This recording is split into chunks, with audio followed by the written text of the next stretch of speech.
Hello, everyone.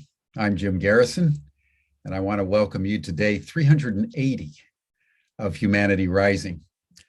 As we find ourselves on the 8th of December, this will be our final week.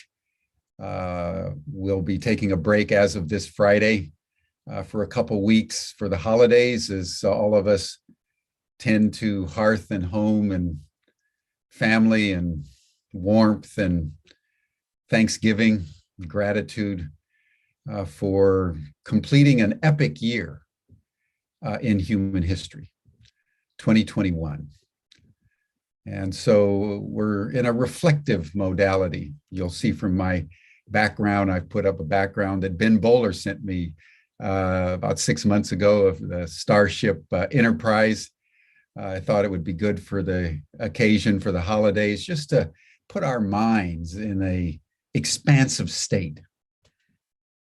Put our hearts in a sense of exploring the frontier, because that's what humanity needs to do right now, probably more than anything else, is to explore a new frontier for what it means to be human at this time.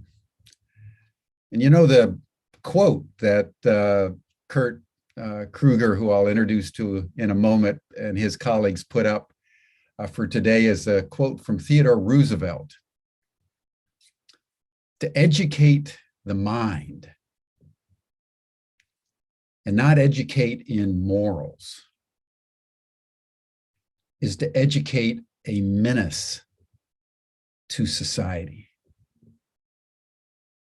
And as an educator,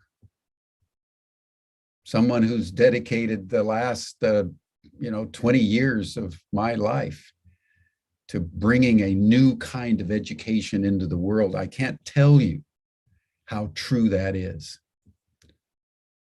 Since the Industrial Revolution began, we've basically been educating the mind and not the heart, not ethics and not morals.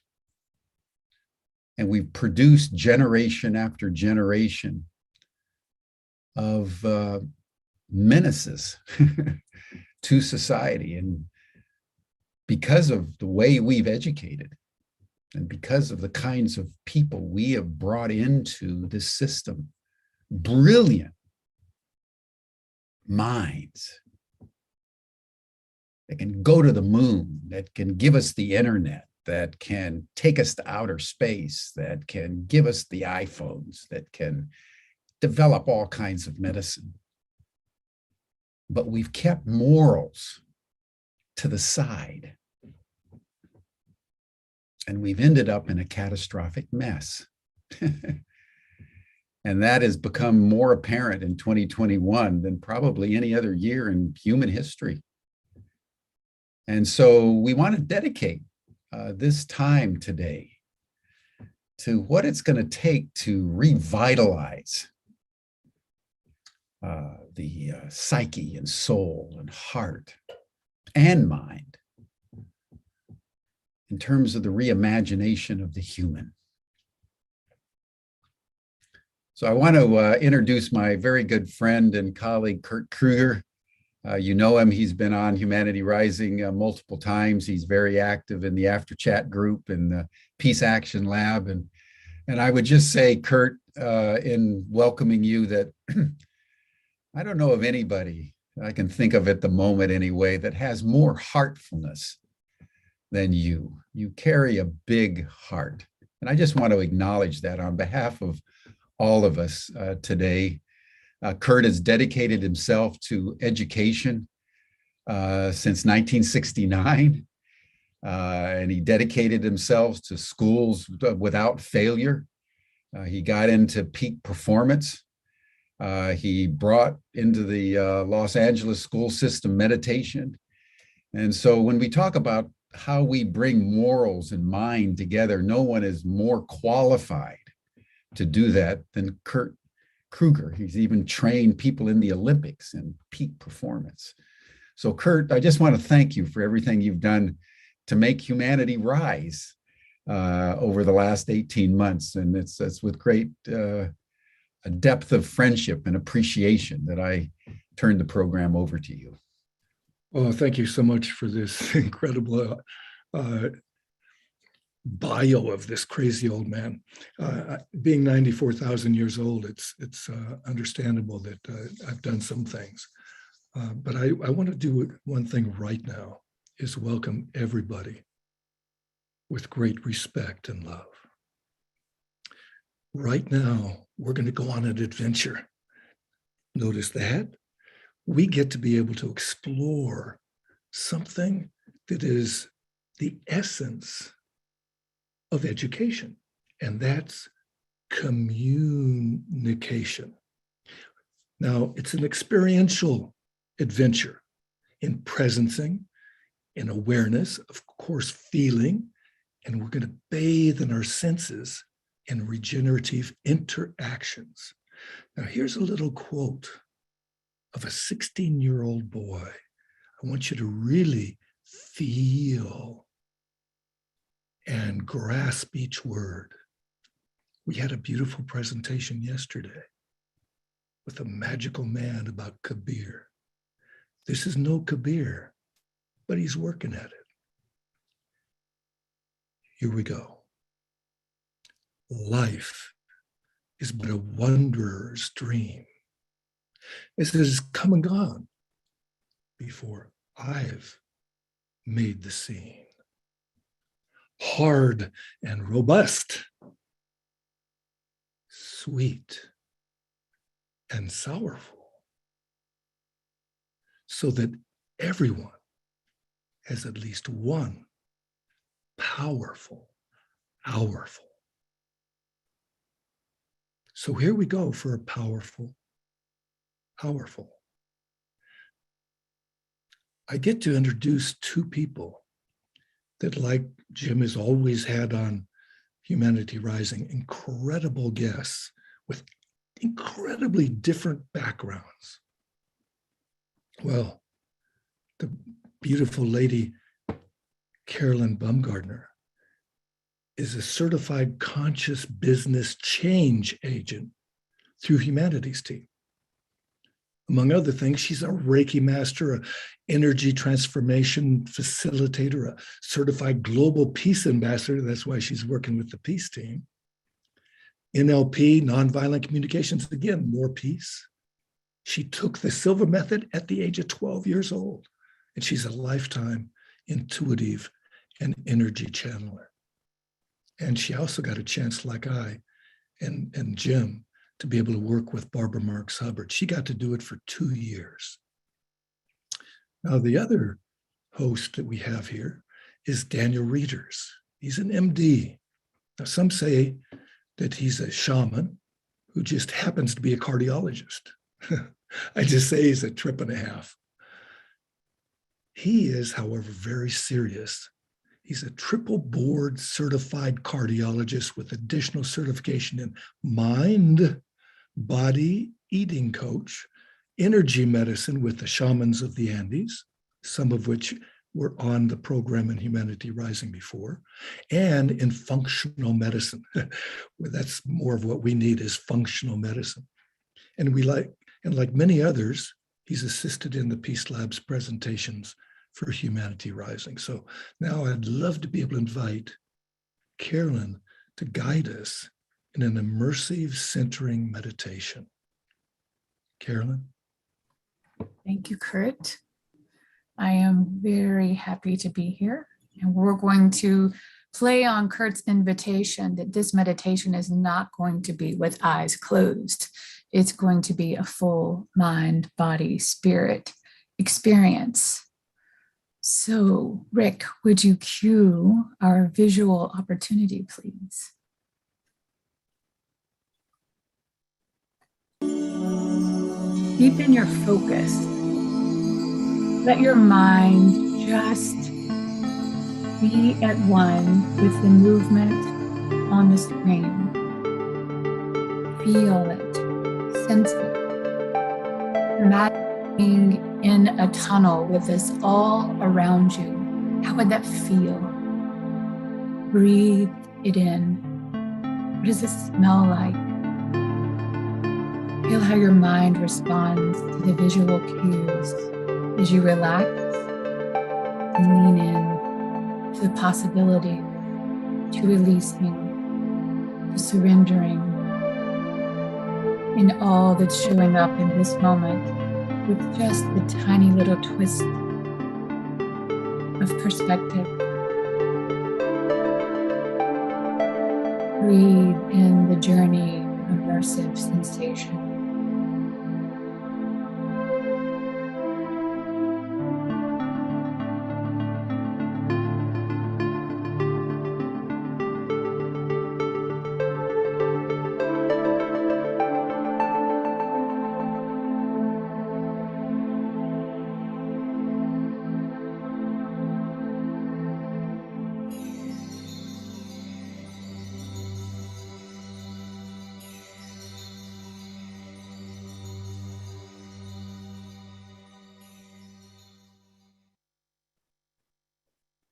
Thank you, Rick.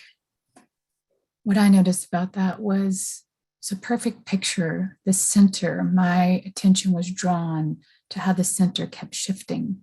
And I noticed everything that was around it, but I was in the center of it. So we invite you on this journey today to pose questions to yourself, but in a passive state.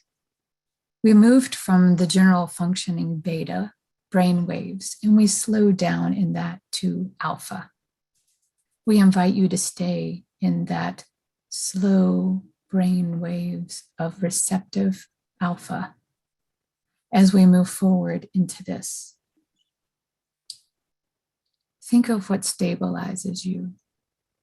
Think of what can enrich this openness here.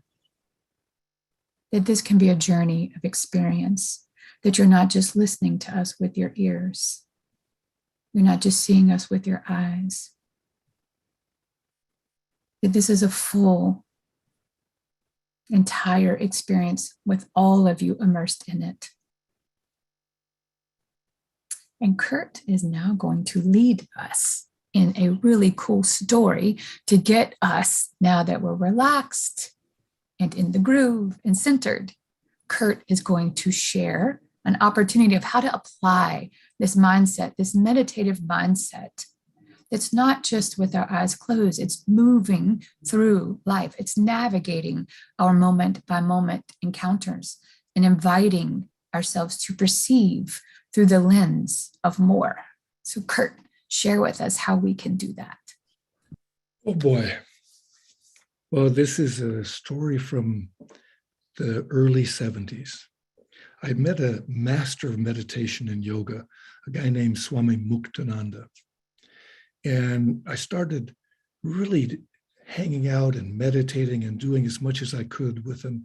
And I drove back to Atlanta, Georgia in the winter of 74 to be with him in this big mansion that was outside of Atlanta. And he was in the kitchen cooking. And I was walking down a hallway with a guy in front of me that had a whole bunch of bowls, plastic bowls. And for some reason, he drops it like right in front of the door to the kitchen. Big noise.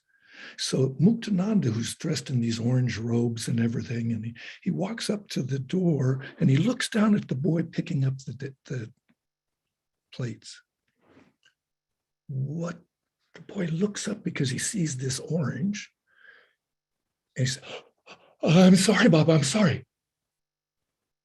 And Muktananda just casually said, "Only fools say they're sorry," and walked back into the kitchen. And I thought, what is this about? Holy crap. And I went up to be able to help him pick up the bowls and everything. "How do you feel, dude? I mean, my God."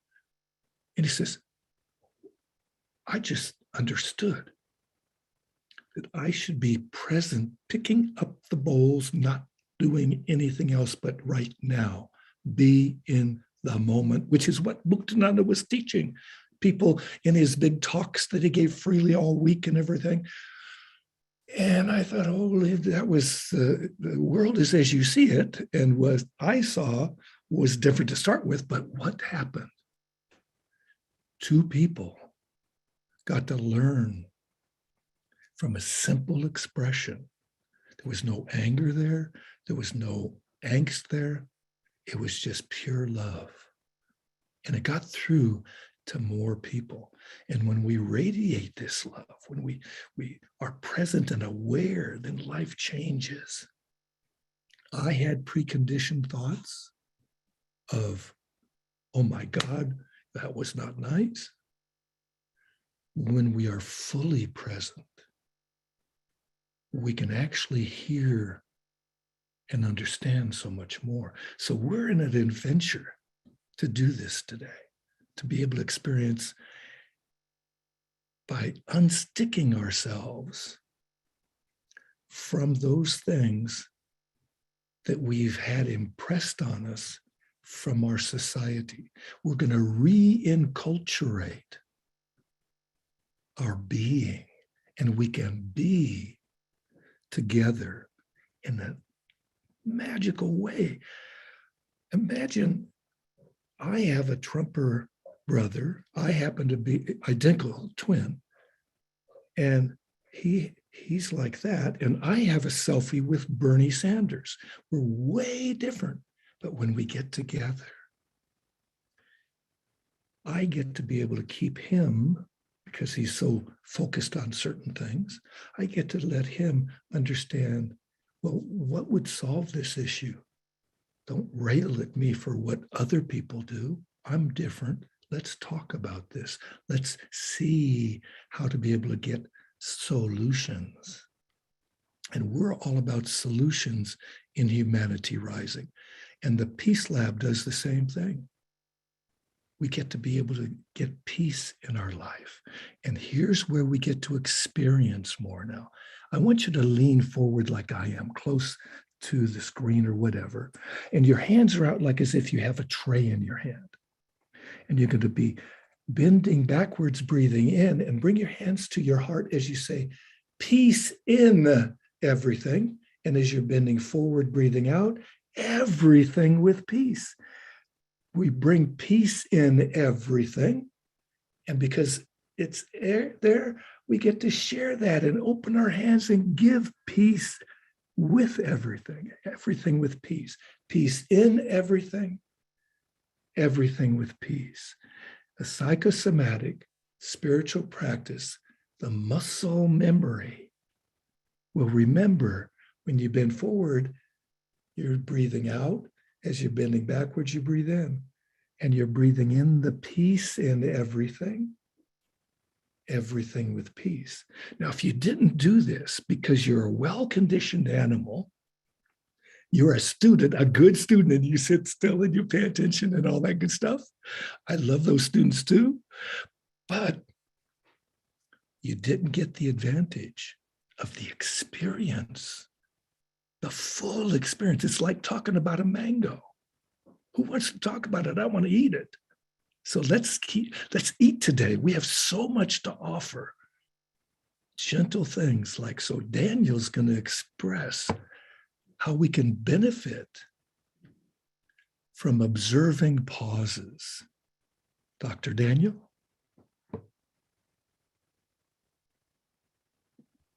I was, during your presentation, Kurt, I was into it, and I was going, wow, I can feel my hands when I'm back and feel my heart in my hands and my, and then when I can give my heart, but I can also receive humanity rising around me. So it's a two-way street. So that came to me. It's really powerful. And so my part is, we're conditioned to give a response. I was thinking a while back when I was in a bank and I was not paying attention, and I was on my phone, and there was a gentleman in front of me who was like arguing with the clerk. And I was just not paying attention. And so when I walked up to that bank clerk, I started arguing with the bank clerk. And the issue was I wasn't paying attention, and I kind of got infected with the environment somehow. And I continued that. That's not peaceful. And so I took a pause and said, gee, what's going on here? Wow, I wasn't paying attention. I didn't put a big story into it. I just re-engaged with some kindness and some helpfulness. And so it was the power of the pause and the power of re-engaging without like the big story, like what Kurt did with the young man with Muktananda. And so it's a a matter of not colluding with your environment. And when you do, you step right back in, you re-engage. And so now Kurt is going to show us how not only to re-engage our minds, but how to re-engage and activate our bodies. Okay, well, we get to actually do something. I would love to have everybody just stand up. That's it, everybody. That includes these panelists, because we get to be guides. And here we are. We're going to have our hands up like this, and we're going to put an elbow to the knee, the opposite knee, as we breathe out. And we're going to do that back and forth. It looks like this. So when we're standing up, we're breathing in. So here it is, breathing out, breathing in, breathing out, breathing in, breathing out, breathing in, breathing out, breathing in, breathing out, breathing in, breathing out, breathing in, breathing out, breathing in. What did we just do? We had an experience. Well, not only an experience, but what did it do for our body? Why would I offer this as a break in our communication? Because when we do the cross crawl movement, it actually allows us to be able to balance the frontal lobes of our new brain, it's called, the neocortex. The right and left hemispheres, one is logical and one is intuitive. So we get to be able to connect up those two sides of our intellect, so to speak, and use them, access them more. We also, in the breathing practice, we slowed down our breath. We probably, because of the bending forward, we're breathing out more because we're squeezing the lungs up.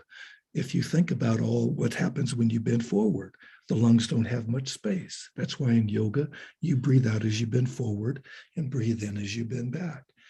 Same thing in the peace meditation.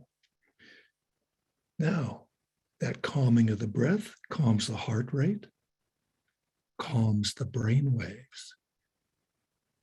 So we have gotten into a calmer, more intuitive state of being to be able to make it so that we are settled in our emotions, we're calmer, more relaxed. That movement allows the blood flow. And what organ in the body uses the most blood? The brain. So we fuel that so we have better thinking. Now, John Ratty, who's an incredible Harvard person, a physician that did studies, he has a seminal work called Spark. It's all about how physical activity stimulates mental ability.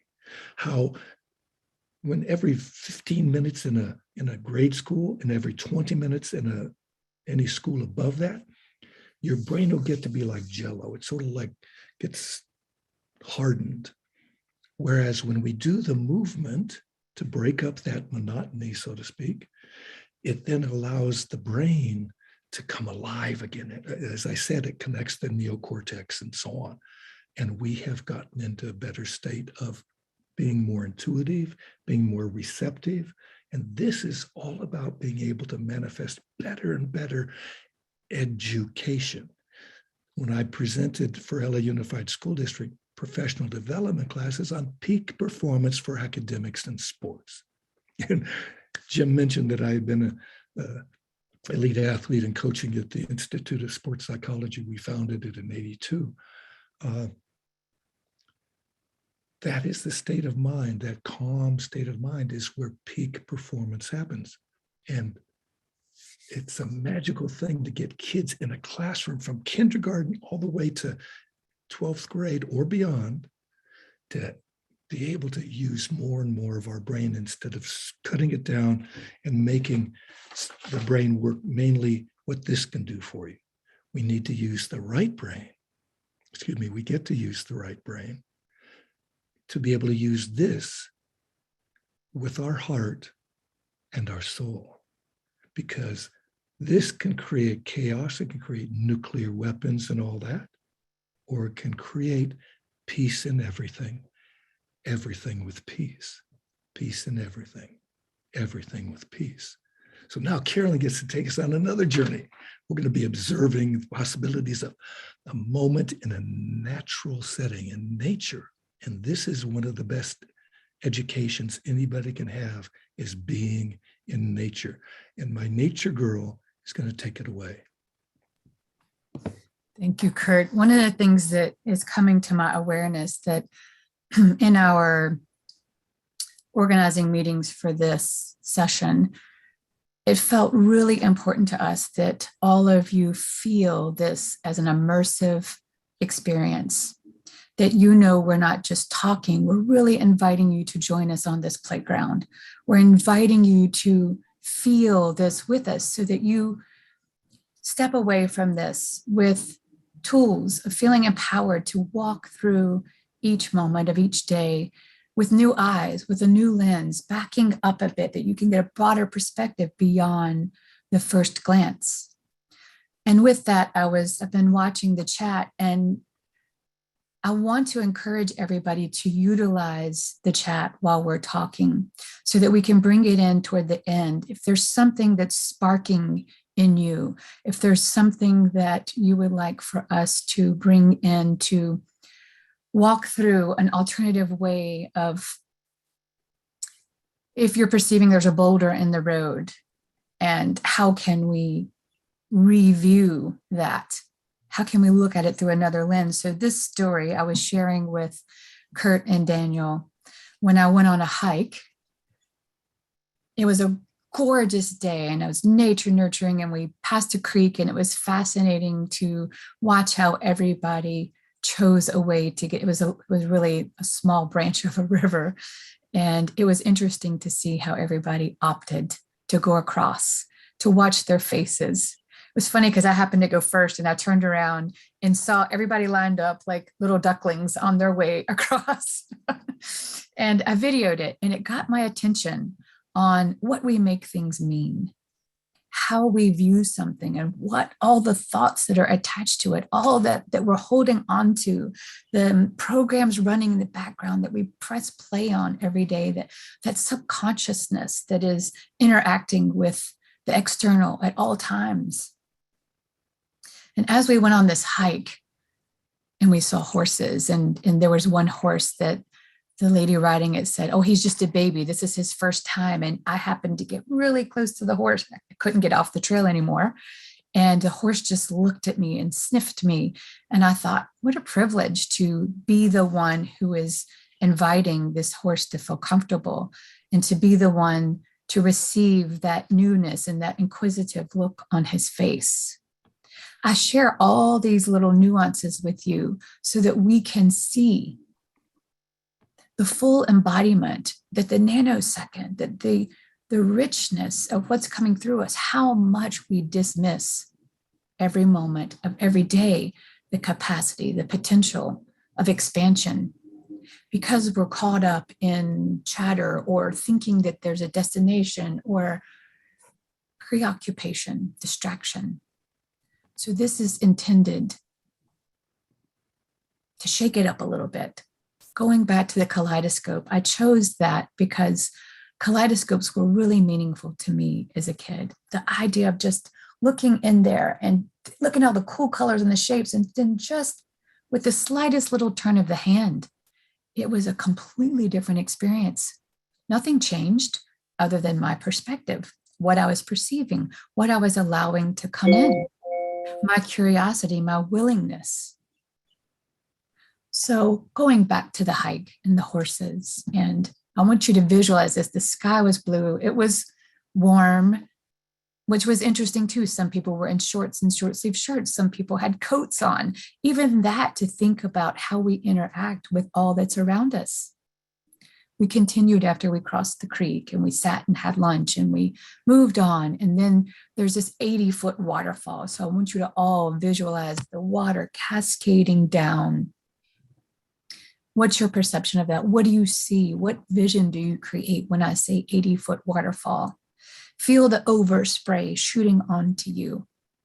Look around. What do you see? Create that scenario for yourself. And then as we journey down the 300 steps to go down to the area that huge boulders where the water flows down, it's just this immense field all the way down. I've actually hiked up the boulder several times before. There was one girl I had never met before, and she was down there. The group there was large enough that we had kind of broken up and we were ahead. And she said, "Come on, you're going to come with me, right?" And I said, "Was that a question?" She wanted to figure out if she could make it across without getting wet. So we went on that adventure, and another gentleman joined us. And there was one girl who chose to stay on the rock. All of this was in my awareness as I was doing it. And I thought of how everybody chooses to interact again with the moment, and how excited I was that I was willing to take the invitation, and that she offered the invitation, because it would be really easy, like Kurt was saying with his story, to think, oh, we're with a group and this is a meetup and we need to stay in line, we need to stay together and follow the structure. But there was space. It was an option. There were people behind us, so we took advantage of the opportunity. As she crossed the creek, very carefully, very diligently assessing which rock to step on next, with the risk of getting wet. And when we talked about that, what's wrong with getting wet? What do we make that mean? Does it mean we failed to cross it properly? What does that mean? What are we attached to things? The one gentleman that was coming with us, who had brand new shoes on, by the way, literally about 2 feet before we got to the other side, plop, flash, all the way up to his knee. He got wet. And I looked to see how he reacted. He was laughing, which was really cool. I'm like, yay, you did it, woohoo. So then we get to the side. Stick with me here, because I really want you to see how these little things are opportunities knocking. It's something sitting at the table wanting to have tea, for expansion, for us to see more. I said, okay, which way are we going back? And the girl who invited me, in her playfulness, it was her idea. She's like, oh, I'm going back the same way we went, because I know that I can make it back that way. I'm like, no, come on now. I had just met this girl this day. So I was respectfully nudging her as she nudged me with the invitation. I said, come on now, look at all these ways that we can get back. And I started to describe some of the options, so that in her mind, it was a possibility. She could see. And it was really cool that then I didn't say any of that out loud. I just knew it was happening. All this was running in the background. I was aware of it in the moment. And I knew it was an opportunity for the three of us, and the girl who stayed on the rock, that encouraged us and talked to us, but for whatever reason, kept herself a little restricted or contracted, or just wasn't feeling the nudge. It could have been any or all of those things. As we made our way back, there were some that were really hard to reach our leg over. And there was one, it was like probably a 2 or 3 foot jump down to a rock that was wet. And I said, no, this isn't the best way to come. It was just the whole process of being present with something as simple as an adventure of rock hopping. And as we made it back over to the side, unscathed, nobody else got wet, we celebrated. And ironically, the rest of the group just happened to show up right as we were finishing our adventure across. And we got to include them. They got to see the opportunity. They didn't miss it. And it was recognizing, I'll use the word perfection, the perfection, because we think that things need to look a certain way. That at first glance, we may have been rogue and going off trail or doing something, whatever. But it was just leaning in to the invitation, presenting itself. And then the smiles that we shared. And I said to her 2 more times that day, thank you. Thank you for thinking of that, your willingness to be on the playground, of engaging with playful interaction, because that's what regenerative interaction looks like when we go on a hike, when we go through our day, when we are in the car driving. What do we make things mean? How are we interfacing and interacting and infusing the external with the internal? When we get to this space of reconciliation, of automatic regenerative mode, in the I am that I'm walking as, I'm comfortable with being in regeneration mode. Therefore, as I am centered, that's what radiates from me. I am the tap who creates ripples that cause waves of possibility. And that is worth celebrating. That is worth getting more of. So ask yourself, what do I want more of? What am I entertaining? What am I allowing? What am I inviting? In fact, create a little table in a garden as you wish. What feels soothing and relaxing to you? Have some tea there waiting, extra chairs, however many chairs you feel led. And I invite you to do this whenever you feel inclined, but frequently. Check in to see what is the table wanting to have a cup of tea with you. That cup of tea represents possibility, but not expectation. You're just listening. Or sometimes you just notice it's a thing or it's a feeling.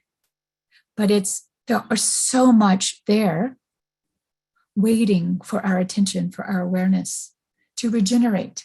When we lean into something, when we allow something to have space from a broader perspective, like the kaleidoscope, when we just click it, one little slight bit to see the richness of the colors through another's perspective, like we did when we were crossing the creek, hopping on the rocks. And we all three went a little bit different way on the way back, which was really cool to see that they felt more comfortable allowing themselves to explore.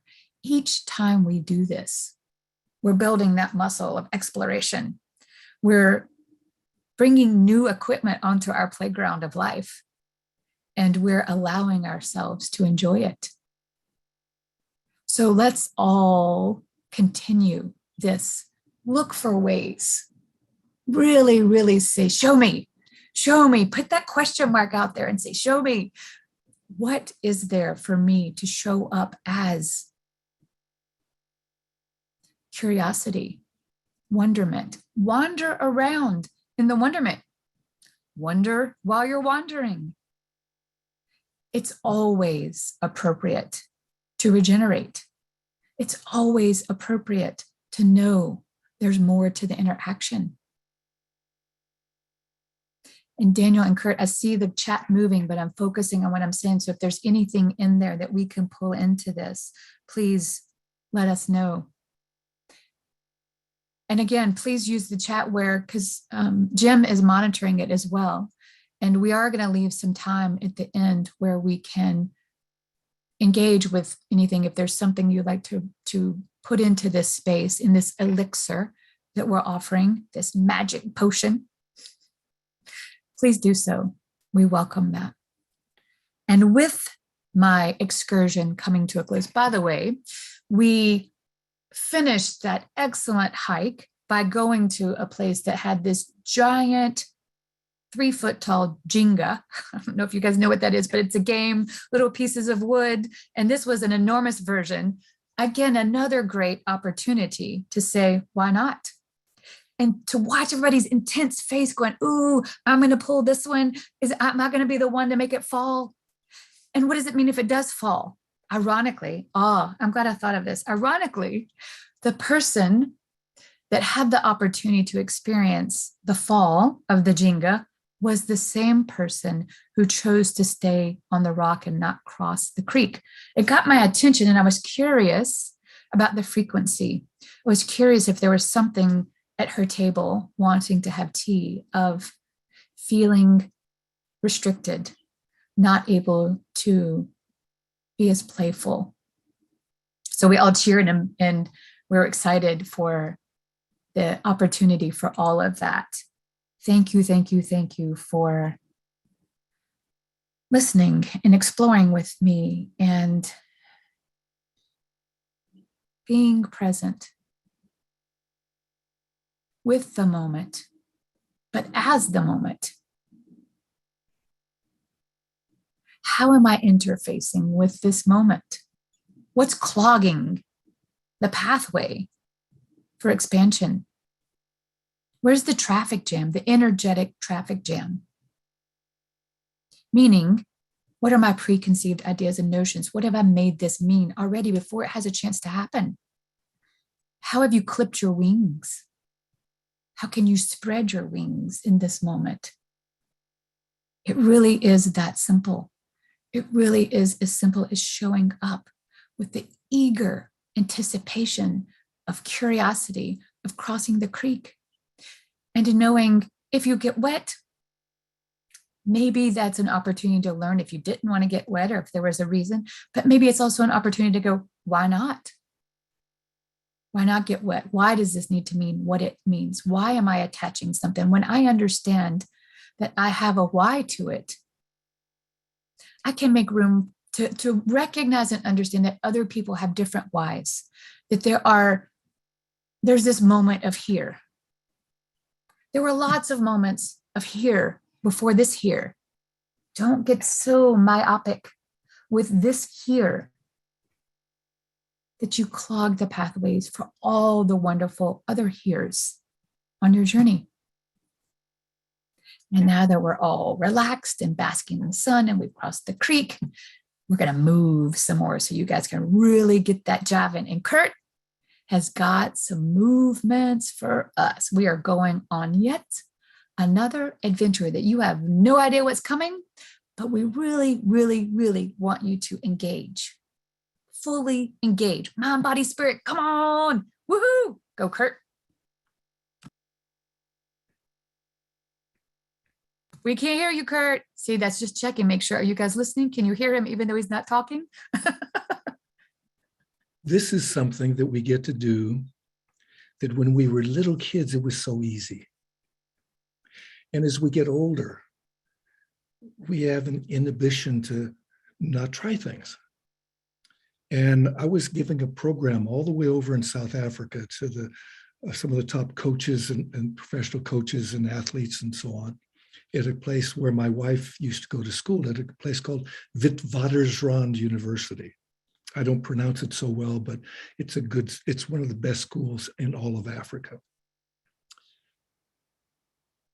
I'm giving the presentation and teaching them how to go beyond their beyond and giving them ideas like, if I stand here and two people pick me up and they put me down and two athletes on each side of me had picked me up.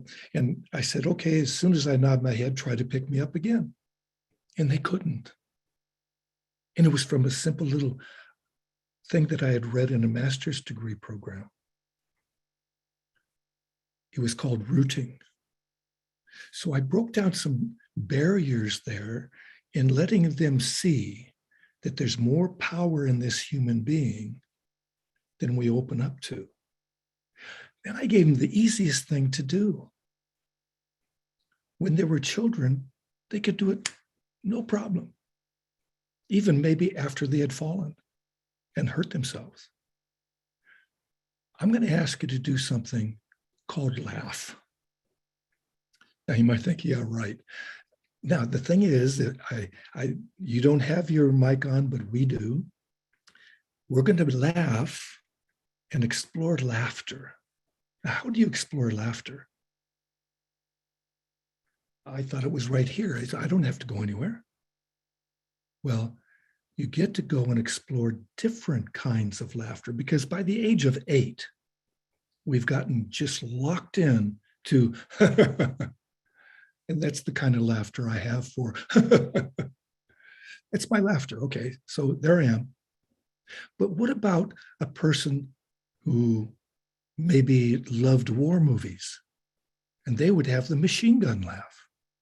They go like this. Well, there's other kinds of laughter. What is it? Well, hee-haw, hee-haw.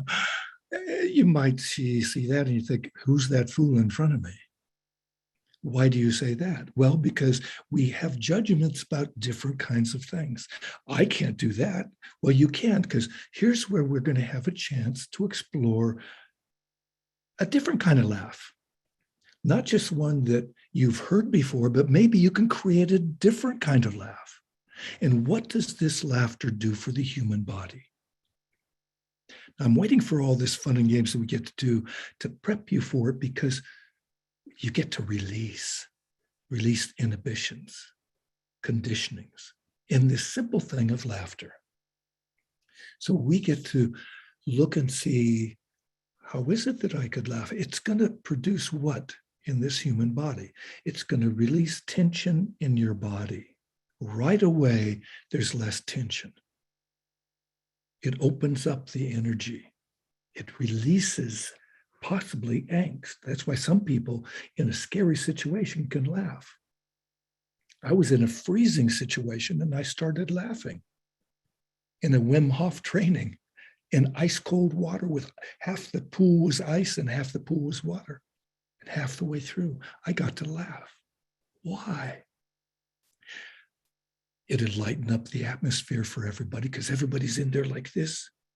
And I was feeling so good and energized because I had practiced the breathing practices. So do we have a practice of breathing when we laugh? No, it comes spontaneously, but we oxygenate our system. We get to have all of our body having that blood flow very quickly because of the laughter, rapid breathing kind of thing. And it gets it to be able to function better, bring all those nutrients that's in the blood, from oxygen to the nutrients from the foods we eat and the kinds of foods we eat. It stimulates everything that is good in this body. And Richard Page mentioned in the chat about us touring together in the Southwest on drives that we spontaneously took. We did not plan anything. And he would play incredible music because he's tuned into all that and from different kinds of cultures. And somebody flipped us off. They put their IQ up. And of course, he got upset. Now, for me, when somebody does that or they race and cut in front of me, I start to laugh right away. Or I send them a blessing, blessings of light and love, because they need it. It may be they're bringing their wife to the hospital to give birth or something that caused them to do that. I don't get to judge them. Why? Because it doesn't do this body any good to judge. One of the world scriptures says, judge not lest ye be judged. So here we are. We get to be in the moment and laugh without any preconditions. So right now, you're almost ready. But what's going to make us more ready? The idea of adventure, of being here now. And if everybody is another you, they get to laugh the way they feel to release. And each of us gets to hear Daniel laugh and Carolyn laugh. And if Jim, all he has to do is turn on his mic if he doesn't want to be shown laughing, but he can join this laughter. I would love to have him do that. Are you ready? We're going to do this for at least 15 seconds. Now, it may seem long to you. 15 seconds, Kurt. Oh my gosh, you want us to laugh for 15 seconds? Why not? I told you you have to laugh. But I don't want to laugh. I'm in a bad mood today, and I've got all this stuff that I'm attached to, and I'm making things mean something, and I don't want to laugh. And bad moods always make you feel bad, and so I'm going to let you feel good. Are you ready to feel good? No. Okay, we are. Look at Jim's already got his smile. He's ready to rock and roll with us. Jim's always smiling. Everybody in the audience listening to this at any time of day or night, wherever you are, does not matter. Ready to rock and roll? Set, Go. I'm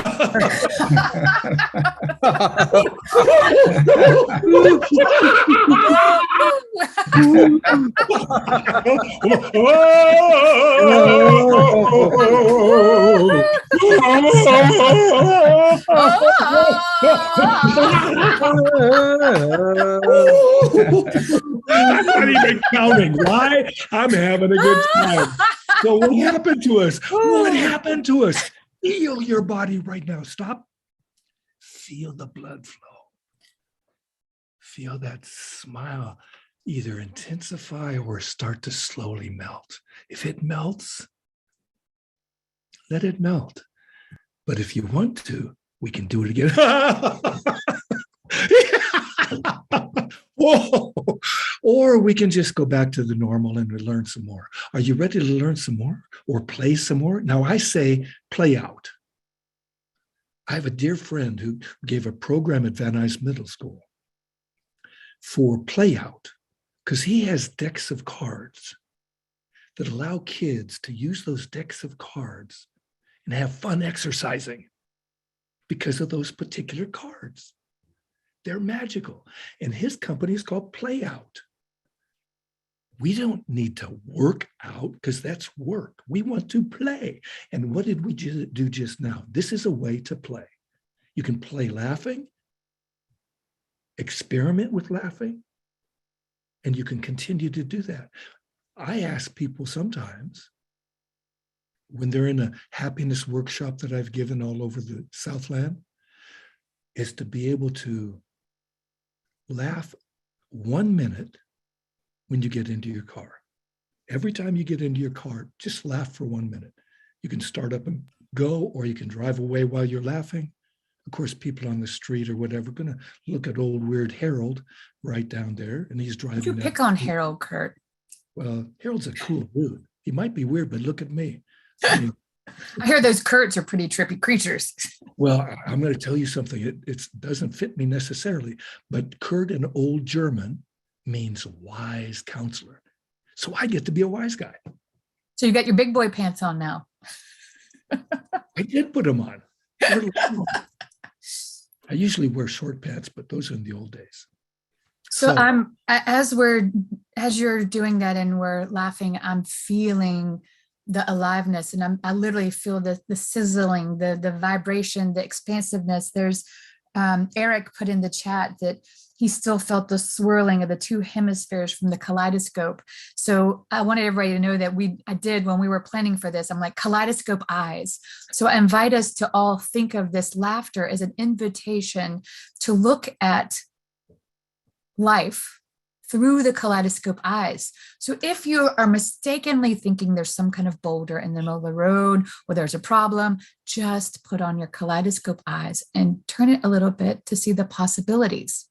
And with that, Kurt, I think Daniel got so excited telling about his bank episode that he forgot to tell about the Rolfing one, that this is a great opportunity. If anybody doesn't know what Rolfing is, it's a very intense, very deep tissue massage. We'll say it that way. It goes beyond that, but there's a lot to it. So listen to Daniel tell of his story of how we can take even something like that. Again, just like my hike, that it happens to be a physical explanation, but it's always an opportunity to expand and release and face and engage and dance.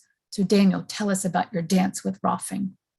I was, thank you, Carolyn. I was thinking about the laughter, and gee, that really changed everything up for me, and all the stories and the kaleidoscope eyes and the immersive brain experience with moving your body and laughter. And I'm going to just take a moment and drink my tea. It's cooled down a little bit. I'm drinking marshmallow tea, which is not like the s'mores, it's a root. I'm just going to slow things down a bit. So let's slow down a little bit. I'm thinking back to about a decade ago where I had an office in Florida, and I had Doug the Rolfer in there. He had his own room. He had a massage table, clean sheets. He's like 6'4", 6'5", and I used to refer to him as a tall angel. And so you'd come in and lie on his table, either face down or face up. And at some point, he'd always ask you, where do you feel pain? And it was like one of these things where I'd cringe a little bit because I knew. So I'd say, okay, I have pain like in my back or in my chest.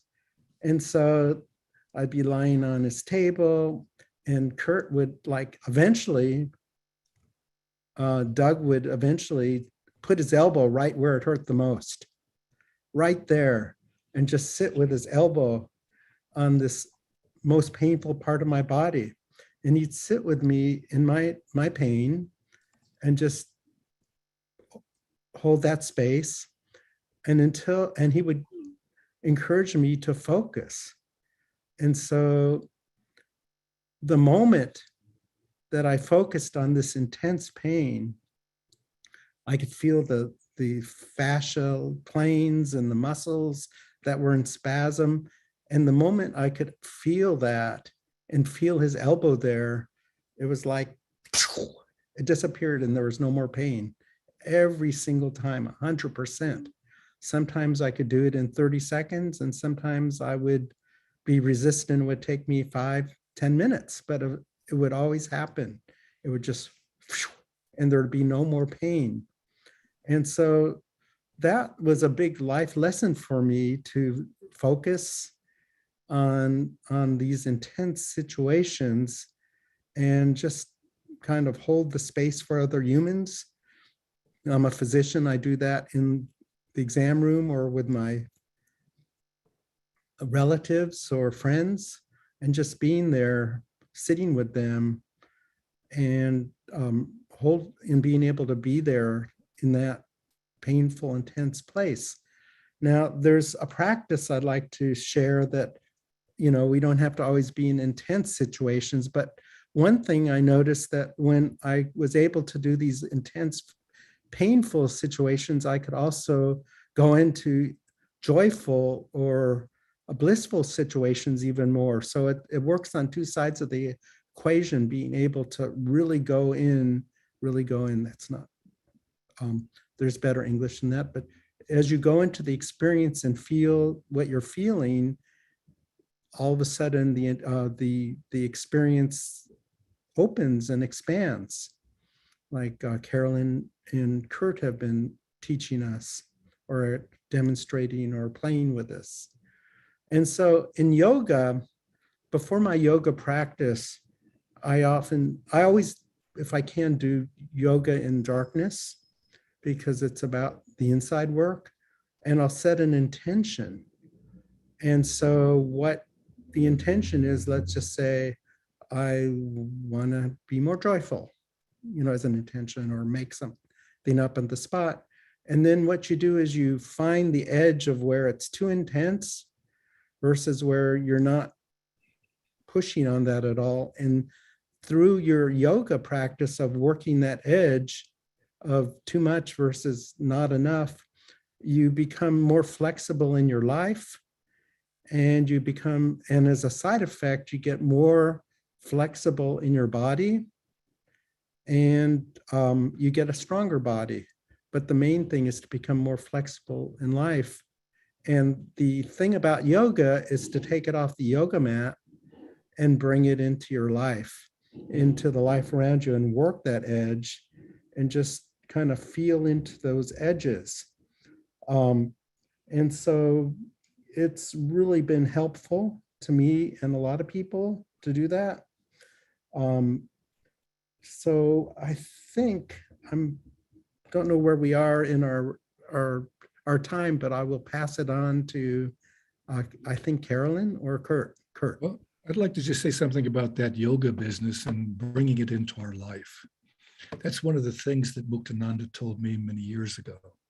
And that's how I was able to, because I've been an athlete, and my identical twin brother, he had been a national champion and an All-American in swimming, and I'd only been an All-American.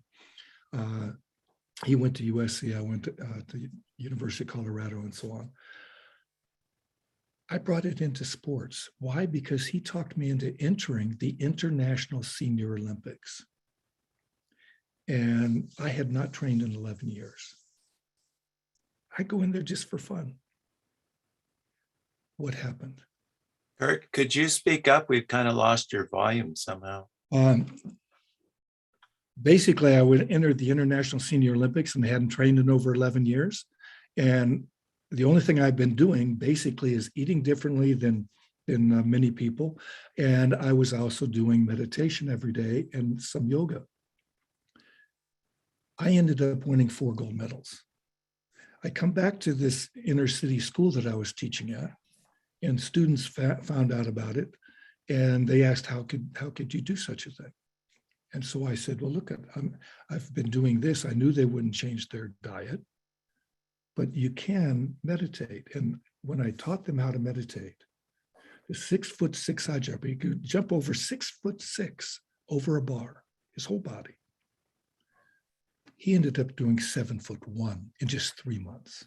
And the other guy was an 880 man, which is 800 meters basically, normal 202, 800. He did a 152 in 3 months. I started seeing what things I was doing differently than everybody else, from the yoga to the eating and so on. And I started giving programs around. Then we formulated the Institute of Sports Psychology when I was in India.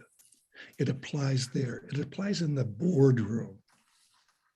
This conscious application of yoga, which brings harmony. Yoga means union with your entire being.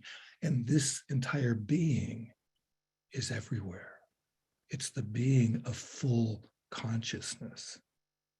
What was talked about yesterday about Kabir, it's about full conscious awareness, clarity, unity.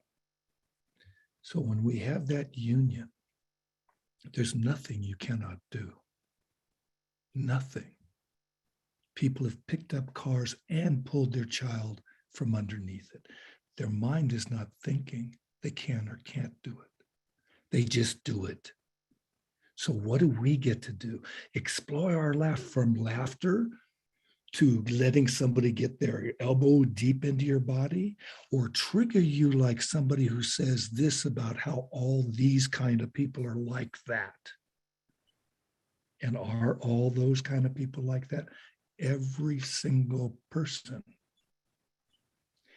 is a different looking creation. When we treat it with respect and love, Muktananda's main teaching was to see God in each other and know that God dwells within you as you, not the ego, but the true you, the one that is calm and peaceful, because you have peace in everything, permeates everything inside, and everything with peace.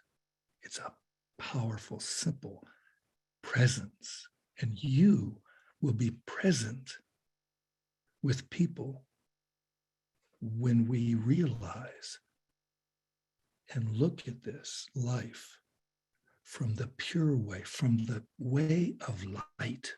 Because where you are looking at the light and being the light, there's no darkness. Darkness disappears, and we get to shed the light and love that we are and everything else is. We are so blessed to be here. We are agents of truth. Every single act is like the world is a stage, and we get to act the way we choose. We can act with love and respect, or we can do something else. We choose to be the example for all the people that see us walking around. All the people that hear us. We're an example of God speaking. We're an example of love speaking when we speak with love. That also gets my attention on looking at that in a different way, because people have heard that so many times. But one of the things that I wrote down to say is to invite everybody to really think about where do we want to enter someone else's experience? Where do we want to enter our own experience? Literally thinking of it that way, if we step back enough to consider everything is an interaction with oneself, as oneself, with the others, how are we regenerating that mindset of choosing deliberately, being in conscious choice of where and how we want to navigate the waters? Observing the current of our expectations, because when we go with expectations, that's the current will take us, and we might crash upon the rocks. We may go away we didn't intend to. We might be caught up in a jetty that we didn't intend to. When we are conscious in our choice of where we want to enter our experience, where we want to engage with someone else. When we think of ourselves as a radio tower, a radio station, a frequency, however you want to think of it, but we're an antenna of what we transmit and what we receive. If we deliberately tune ourselves, if we take the time to stay in tune rather than deferring to allowing the environment to tune us by default, meaning react versus respond, when we remain in true harmony with our essence, that's what stabilizes us.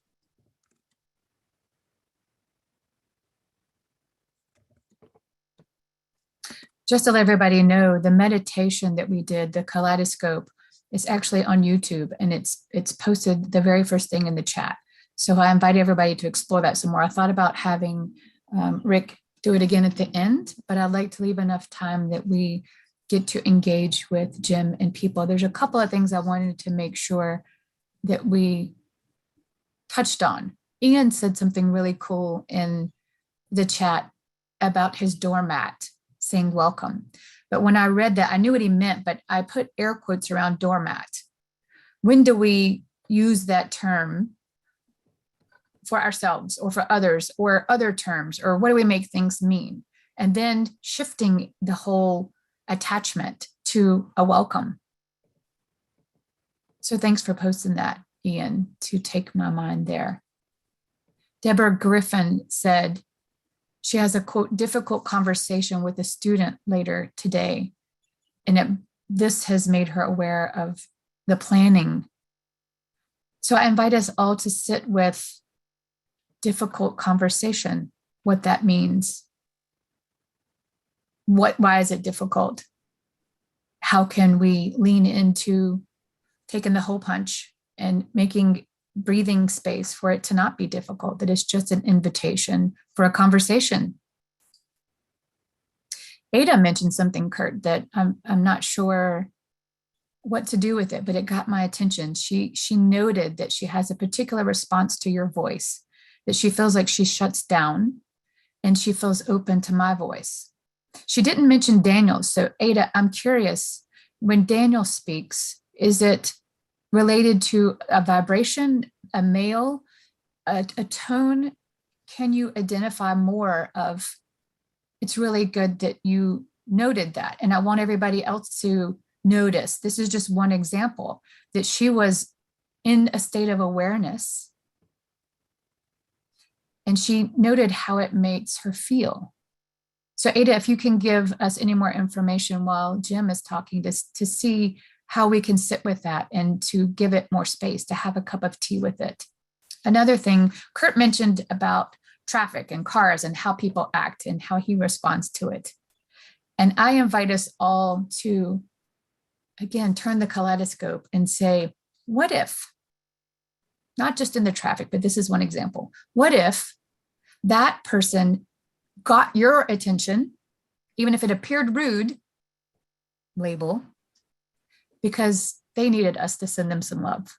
That's the way I've come to approach that, is if someone seemingly does something that seems not nice or unkind or aggressive or whatever word you want to attach, I'm like, well, clearly they need some love. I don't jump into the wave with them. I don't get attached to a frequency other than what I choose to engage. I have my towers. I know my frequency. I am my 106 point me. I choose what to broadcast, what to transmit, what to receive. So thank you all for being present with us. And before we turn it back over to Jim, Daniel, is there anything else that you would like to, I see the chat moving. I know Daniel's saying something. Is there anything else that you would like to add into the space? There's always a lot. I would like to just bring Jim in or you and follow the chat and make this interactive. Great. But I would say that in the exam room, when I see people, sometimes I'll look at them and I'll see something like, wow, you're going to die soon, or wow, this is going to be misery. And then I take a pause, turn the kaleidoscope, and I keep turning the kaleidoscope until I see the best outcome. And then I engage my patients, because if you don't go beyond the beyond, or beyond a diagnosis, or beyond a symptom, and you don't collude with their fear and their insecurity, and you just sit in your structure, then I keep looking for their healed state, their best, highest good. And it's not a matter of arrogance, it's just a matter of service. So I pass it back to you. So Kurt and Daniel and I would like to extend the invitation to play, explore, expand, empower yourself to continue this journey of regenerative interaction with yourself and with all that's outside of you. Bring it in to the playground. How can you be curious and say, show me? Thank you for spending this time with us. Jim, bring in some more richness. Well, you've provided plenty of richness. I would like to just stir it a little. Please do. Just to ask you, in some ways, a tactical question about, because all three of you are educators. You've dedicated your lives to the kind of education that is infused with values and ethics and spirit. We're in an educational system that is essentially devoid of all that. And one of the realities about education is it's in every country in the world, it's one of the most heavily regulated. Why? Because it's the educational process that brings the young generation into formation, and the older generation want to make sure they're taught exactly the right thing. And that's why education tends to be so conservative. But, Kurt, you've done wonders in the educational system, and Carolyn and Daniel, you have nonprofit organizations, you're working international. So I would love to just hear from each of you what you learned or what techniques you discovered along the way that were effective in transforming the educational system in which you found yourself. Because probably in the world today, if you had to revolutionize one domain and you had to pick one, Plato was right. The true revolution is not a coercive exchange of power. The true revolution is educating the young. So I'd like to spend the balance of our time in just listening to you about how you've done that, because I think we could all learn from your experiences. Maybe Carolyn, starting with you, then, or Kurt, do you want to start? Then Carolyn, then Daniel. Well, I think the lady should go first because she's been doing wonders with us.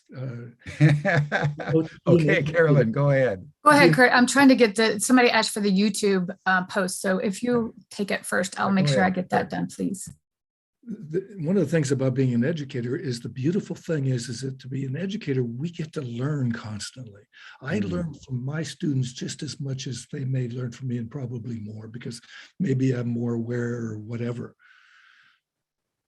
the key factor that for me in education, the best thing I got to do was to be able to be drawn into a PE program at this school that I was teaching in the San Fernando Valley, middle school, quote, inner city school. And we developed a program that was focused on fit for life, things that are fun to do for life, like ultimate frisbee type of a thing. We focused on getting people to not only be fit, but also strengthening their character. We focused on that, on cooperative game activities, on anything about like introducing yourself. When we're in a different culture, in India, we go namaste. In Muslim countries, it's assalamu alaikum. And you bring God into it. And in other countries, domo arigato gozaimasu, thank you very much. We're in Japan. Now we shake hands with a firm hand grip, and we teach them how to be able to do that while they're learning people's names. So instead of calling people names, they're able to learn the name and learn how to be able to greet people in doing a game that's called rock, paper, scissors tag. Everybody knows rock or Rochambeau type of a thing, rock, paper, scissors tag.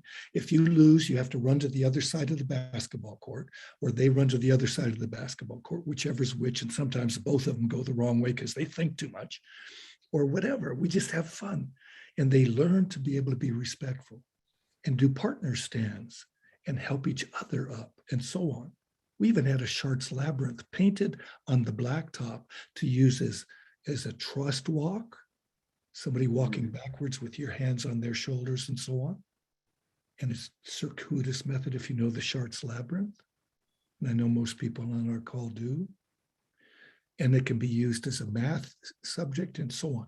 It had so much because we're inclusive. Physical education is not just physical, it's mental. We taught them concentration techniques, all kinds of things. So we get to be inclusive. And the most important thing about it all was about having fun. Taking people's energy and allowing it to flow. So I don't sound like I'm very fun right now, but that's okay. Next, Carolyn. But the skill, just to comment on it for a moment, Kurt, I think the skill that you employed there was how to craft ancient wisdom and spirituality in a language, yes, that the school system could understand and adopt. yes. And so I think that's an important aspect of how we proceed in a mainstream culture that has forgotten what we are discovering. So anyway, I just wanted to note that that's an essential part of what we need to be doing as we move into the mainstream. A quick little thing about that sports thing, kind of thing that you referred to, is that I was at the Olympic Scientific Congress and presenting, and then I went to the commissary in the village, in the Olympic Village, because I'm working with athletes. And I saw a man 6'5", 250 pounds behind me. And I said, you look pretty strong. And I checked it, muscle tested him. So I asked him to hold his strong arm out to the side, put his hand at his thymus, and let me push down with 3 fingers. I literally was hanging on his arm, and he'd say, what are you going to do now? I said, okay. And I gave him a packet of sugar to hold at his thymus, and the strong arm out to the side, and his arm went down as fast as his mouth. Then I took that away and gave him honey, a little packet of honey that you put in coffee or something. He holds it out. I said, stay strong. And he did. He stayed strong. And then I did it with his mother's name. He lied to me twice because his arm went down. And then I said, well, tell me you're weak, but stay strong. And his arm went down.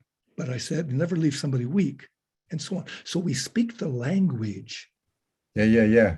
When I'm in front of a boardroom, oh boy, they trip out. Yeah. But it's all languaging and Exactly. Good point. In here like my identical twin. Yeah, good point. Thank you. Thank That's you. exactly it. So I've said this to you, Kurt and Daniel, is I've coached Special Olympics since I was 19. And the gift has been to really observe communication and how we, the mainstream, expect it to be, what we anticipate a communication to be. Being around that population has invited me to listen to the nonverbal talk, to see through the blind's eyes, to hear through the deaf's experience, because I have coached somebody who's blind in roller skating. I have coached somebody who's deaf in roller skating. I have coached people who have been in wheelchairs and couldn't walk, but we give them a walker. It's profound to be authentically in the moment, to listen beyond the first glance. We had a camp and I came up with this campaign of how to do the orientation somehow different, to engage the people, to enjoy it. And I did this poster and I said, make your mark and name your spark. Your mark is your name. Your spark is, what do I want to spark here into this space? Or what do I want to share with people? It is language, but the language is fluid, and it's knowing that we are all have so many languages within us, and there's always constantly so many languages being spoken, and it's honing in on our groundedness so that we can hear and see and feel and experience the multi universes happening at once, the kaleidoscope of conversation that is transpiring, and it's tuning in more and more and more to more and more levels of that. So whether it be through Reiki, whether it be through yoga, whether it be through nutrition, whether it be through Special Olympics, whether it be through all the ways that I've volunteered, whatever it is, the thing that I can say actually now that I'm leaning into that is it's knowing I am always the transmitter and the receiver. There's never anything being taught or learned. It's just simply remembering and reabsorbing what's there. It's tuning into the silence so that I can hear the wisdom in between the words. Yes. Carolyn, I'd love to hear you recount just a story. Give us a Special Olympics story of where you took someone like it was blind and taught them how to roller skate or whatever it is that you did. What was a particularly inspiring experience where you really witnessed and catalyzed a breakthrough in someone that was I can say handicapped? two brief ones. One was the girl, teenage girl who had not been to the skating rink before. She was not skating for some reason, but completely blind, used a stick to navigate the rink. And I said, can I help you with something? And she said, nope, I'm just going over there to see my friends. And that was 15 years ago. That had a profound effect on me, because if I had not been tuned in, I would have just taken those words and said, okay. But what it said to me was, wow, she has no clue what over there is, what's between her and there, if there's this big crevasse in front of her, if there's a wall, if there's obstacles. And she didn't question it like mainstream gets in our own way and creates all these confusion and attachments. She just said, nope, I'm fine. So others, all of that swirled in my moment of projection, that we see her as blind and we think that means this. She had no concept of any of that. So what I have learned from that population is they don't see themselves the way we see them. Therefore, it allowed me to say nothing is as it appears. It's just in this moment, everything considered, I have chosen to see it as this. Even us as individuals, when we gather different things, when it was then or when it's going to be, we're going to look at the same thing and see something different. The other story that has absolutely changed my life is there is a young lady who is absolutely gorgeous. And not everybody sees her as that. She has a lot of physical disfigurements. She's got a bone disease where she's always been in a wheelchair, but she was able to get out and get on her walker and skate. And some people have a hard time even looking at her. And someone said that to me. A teacher actually said it to me. And I made that my declaration to connect with that young lady and find out her favorite song and what makes her smile. Even though she hardly can move her face, I made a commitment to say, I want to know you more. And the profound thing is, I'm going to try to maintain my composure, is when it's been about 4 years ago, when I knew she wasn't ever going to be able to skate again, I took her out on the rink and I got the microphone and I said, we're going to have a little retirement celebration for this young lady. And I took her around the rink while I skated and she was in the wheelchair. And when she smiles, basically, it just means her tongue is sticking out. And that's the extent that she can express herself. Her teeth are showing and her tongue sticking out.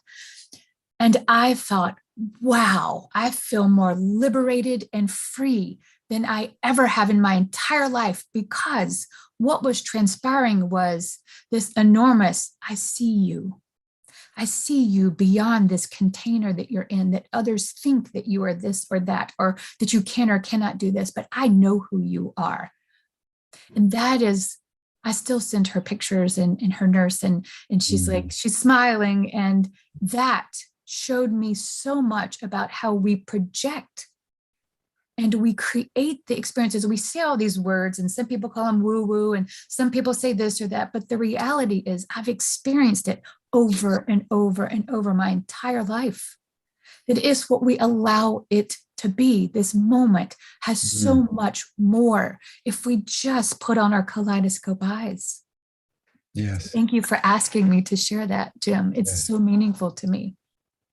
Well, you know, you're making a very profound point there, Carolyn, about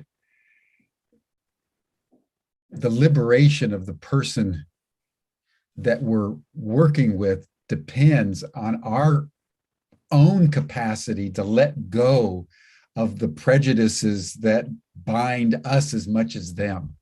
That's the only limitation, is how I see you, how I see that. Exactly. And when I see her as free, I am then the most free I've ever felt. Exactly. And everybody else's appearance didn't change of her. They're like, oh, she's skating her around in the wheelchair. No, she was taking me around the rink.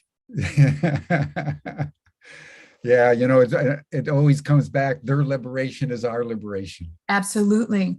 And our liberation is what catalyzes their liberation. I mean, it's a symbiotic relatedness. That's a beautiful, beautiful story. Which means let go of all thoughts and perceptions and allow. Just keep taking the Etch-a-Sketch and allow. Yeah. Beautiful, beautiful. Thank you so much. Daniel, thank you. Share. And Daniel, there's a question from Stan about how did we want you to answer the general question, but also include how you became a medical shaman. Just by the way. Well, I think I've always been, and it's just something that came to me. And part of my thing is I always have wondered about why people are so funny.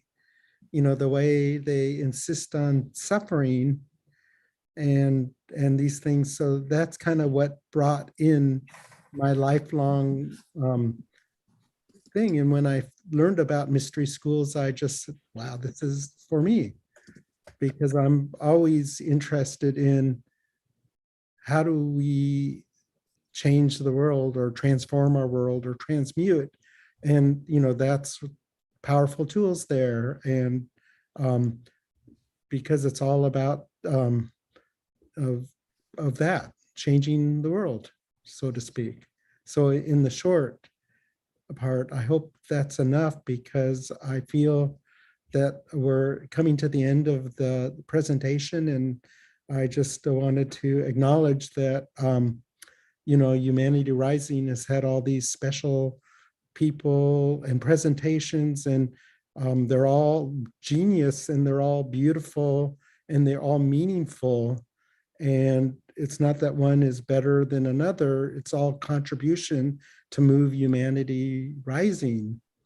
And just to find the gold in every single presentation would be a beautiful thing coming into the holiday season and every day from now on. So thank you, Humanity Rising. And I'd also like to pass it to Kurt. Kurt has a special gift as we close the presentation, if that's okay with everybody. 1 second, Kurt. There's something in the chat that got my attention that really feels very profound. And rather than naming it, I would like to say I see you to every single person that has come to be with us live today, and all that you've brought forward, all the feelings that you've brought, the transparency, the share, and to the one person who really has felt it deeply. Thank you. Thank you for demonstrating that. And I'm saying that not that there was only one person, but there is a particular person who shared a lot, and it touched that person deeply. And that is so cool. And I want to say thank you for showing up, and thank you for allowing us to presence with you. And for me personally, and I can say, I can imagine Kurt and Daniel feel it too, and Jim as well, is there is an immense love and outpouring of support for you and everyone else, that anything that comes up from this, one of the things that I didn't say that I had down was, as we open up to this, as we really notice and we become more aware and there's more in our resonant field, sometimes it feels even more challenging because we're more aware. When we're distracted, when there's blinders, when we are preoccupied, it seems easier. And then when we feel and when we engage and when we turn on and when we build those towers and we're starting to deliberately transmit and receive, it might be easy sometimes to go, what the heck? Like, oh my gosh, there's these currents and stuff's happening. Breathe and say, I see you, and look at it as an opportunity. Just put it at the table. Maybe you don't go sit at that table yet, but let it have space. Let it be processed. Because basically what we're doing is allowing everything to be that which is beyond this immediate experience.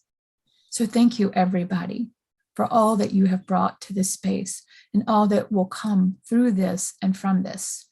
I honor all of that and the opportunity. Kurt, please share.